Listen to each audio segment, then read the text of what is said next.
my name is Jobby, and welcome to another episode of JobbytheSlob.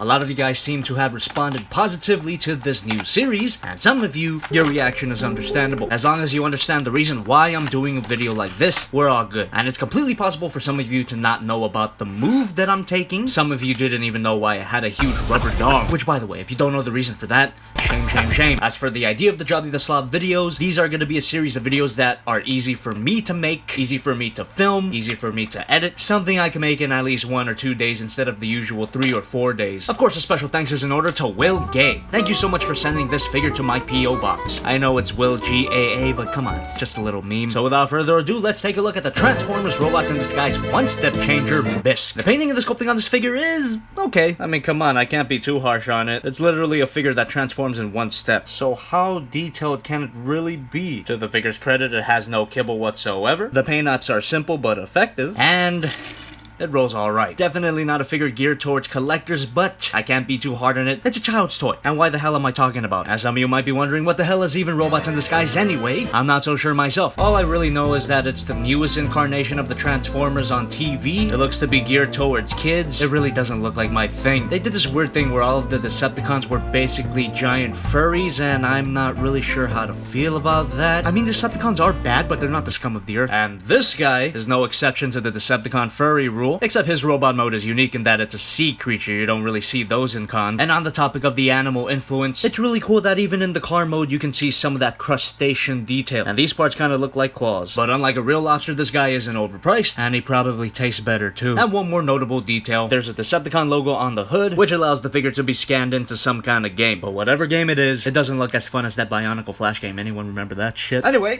since the car mode is just a solid brick, no use in talking about posability. So instead, let's do some size comparison. Here's Figma Modic Economy. There's Ace Monsters Godzilla, Masterpiece Optimus Prime, and a water bottle. JobbytheSlob, remember? Car mode is definitely nothing to write home about. However, it's a very enjoyable car figure for little children, and it's no wonder why I'm not even gonna attempt to do a full-fledged, well-produced video on this guy. After all, the transformation is not much of a transformation. This will be my first time attempting to transformation on camera. 1 step, huh? We'll see. And that really should have been it, right? No, 1 step is a lie. And here we have Bisk in his robot mode. He really doesn't look bad at all. Yes, he's pretty ugly, but what can you expect from a giant lobster boy? Transformation was of course pathetically easy, but it was fun. I especially like the part when it wasn't 1 step. 0 out of 10. And due to the nature of the figure's transformation, he has a lot of back kibble. Not that it bothers me too much, but I thought I should let you hardcore 1-step changer collectors know. And even though the figure is very simple, it actually has some degree of posability. Bend at the elbow, claw can open, and that's it. No.